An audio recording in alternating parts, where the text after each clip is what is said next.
یہ ہیں حقائق. قرآن کے آگے جھکانا کیا ہے؟ جو اللہ نے اتارا تھا اس کے آگے جھکانا کیا ہوتا ہے؟ اس کے آگے جھکانا یہ ہوتا ہے کہ اپنی میں مار یا اپنے آپ کو اپنا وجود قلم کر دیا جائے، میں ختم کر کے اپنے آپ کو جھکا دیا. ہاں جی بتاؤ کیا کہا جا رہا ہے، کیا کہہ رہے ہو؟ اپنی مرضی نہ کی جائے. اگر سامنے سے جو بات آ رہی ہے، اگر وہ بات ایسی ہو جو آپ کو آپ کے لیے قابل تسلیم نہیں ہے، تو پھر بھی آگے سے ضد نہیں کرنی، بلکہ تحقیق کرنی ہے، غور و فکر کرنا ہے. اس کو نہیں بدلنا، اپنے آپ کو بدلنا ہے. قرآن آیا ان کو بدلنے کے لیے، لیکن انہوں نے کیا کیا؟ انہوں نے قرآن کو بدل دیا. ان لوگوں نے قرآن کو بدل دیا. ان لوگوں کا معاملہ کیا ہے؟ ان لوگوں کا معاملہ یہ ہے، ذرا غور کیجئے گا. میں آپ سے سوال کرتا ہوں، کیا یہ ملاٹے یہ قرآن سے ہدایت لینے جاتے ہیں، یا پھر پہلے سے ان کے نظریات ہوتے ہیں، عقائد ہوتے ہیں جو نسل در نسل چلے آ رہے ہیں، ان عقائد و نظریات کو یہ سچا ثابت کرنے کے لیے قرآن کے اوپر تھوپتے ہیں؟ یہ اپنے آپ کو بدلتے ہیں یا قرآن کو بدلتے ہیں؟ آسان ہے سمجھنا، کوئی مشکل نہیں ہے. الصلاۃ کا حکم دیا گیا، قرآن میں الصلاۃ کا کہا گیا، تو کیا کرنا چاہیے تھا؟ خود کو قرآن کے آگے سرنڈر کرنا چاہیے تھا، ہمیں بتا الصلاۃ کیا ہے. ٹھیک ہے جی. لیکن انہوں نے کیا کیا؟ پہلے سے نماز چلی آ رہی ہے ان کے ہاں، اباؤ اجداد سے جو چلا آ رہا ہے، انہوں نے اس کو سامنے رکھ کے اس کو نہیں بدلا، اپنے آپ کو نہیں بدلا. اپنے آپ کو نہیں بدلنا، جو اپنے عقائد ہیں، اپنے نظریات ہیں، ان کو نہیں بدلنا، اپنے آپ کو نہیں بدلنا. بلکہ اگر قرآن کی طرف جایا جاتا ہے تو قرآن کو بدلنے کے لیے جاتے ہیں. میں آپ سے سوال کرتا ہوں کہ اگر آپ قرآن کی طرف جاتے ہیں کیوں جائیں گے؟ دعویٰ کیا ہوگا؟ دعویٰ کرتے ہیں کہ ہم اپنے آپ کو بدلنے کی ہدایت کے لیے جا رہے ہیں. ہدایت کی ضرورت کسے ہوتی ہے؟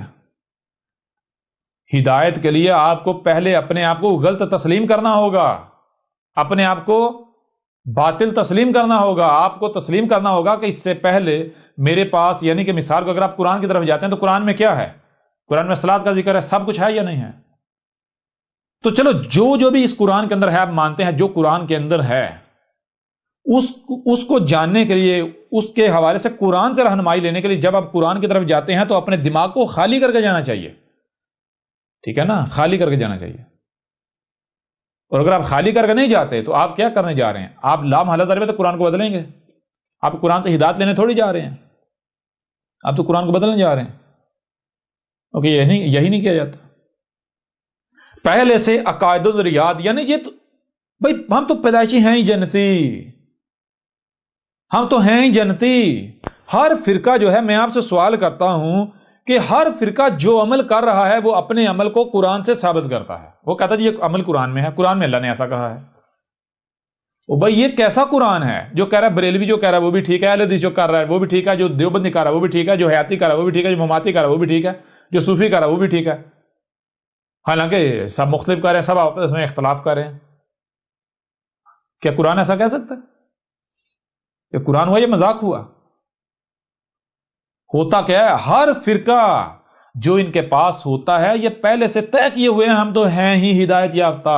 جب تم لوگ یہ طے کیے ہوئے ہم ہیں ہدایت یافتہ، تو پھر جب اپنے آپ کو ہدایت یافتہ ڈکلیئر کر کے قرآن کی طرف جاؤ گے تو کیا قرآن سے تمہیں کچھ ملے گا، یا پھر قرآن کو کچھ تم دے کے آؤ گے؟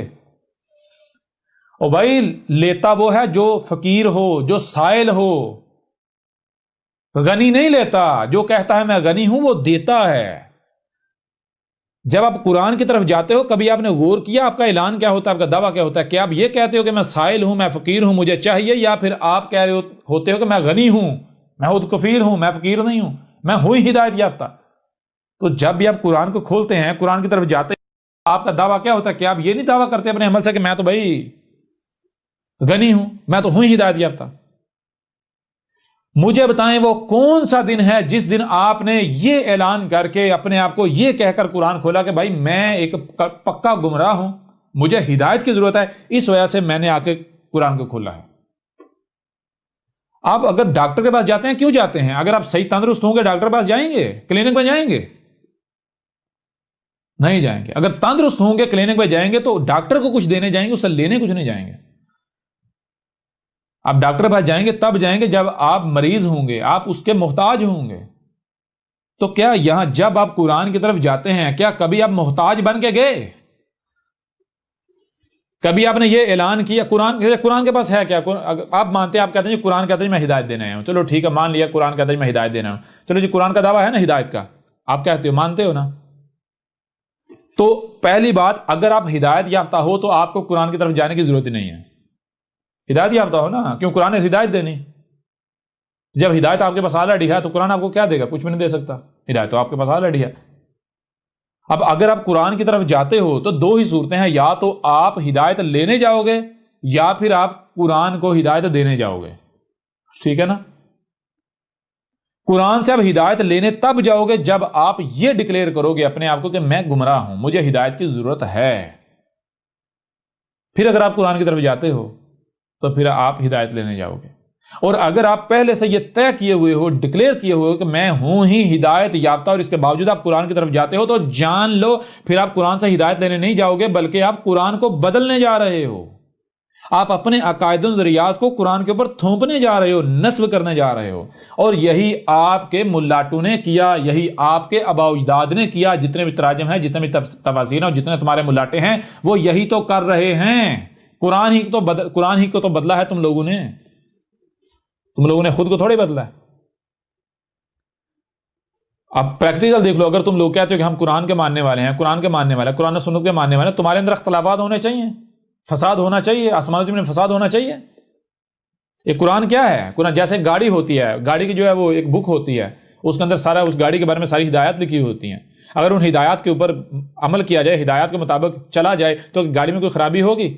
نہیں نہ آئے گی، اگر خرابی ہوگی بھی ٹھیک ہو جائے گی نا۔ تو بالکل اس طرح یہ جو قرآن ہے یہ کیا ہے؟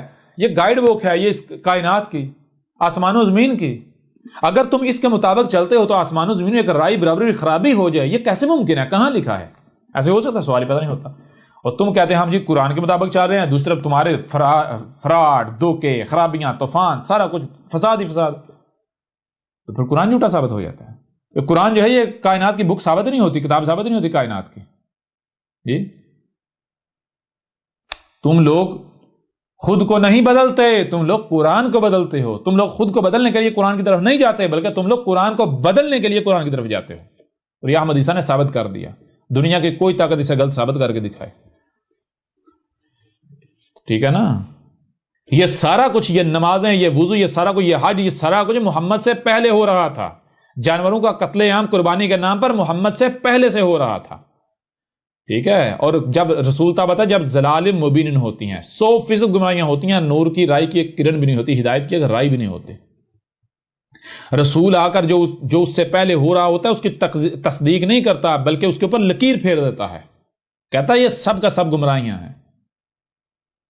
جب یہ سارا کچھ نمازیں، یہ سب کچھ محمد سے پہلے ہو رہا تھا، اور محمد آ کر کہے یہ نماز یہ صلاۃ ہے، تو محمد رسول ہی ثابت نہیں ہوتا، تم تو اپنے اعمال سے محمد کو کذاب ڈکلیئر کرتے ہو، یہ تو تمہارا معاملہ ہے۔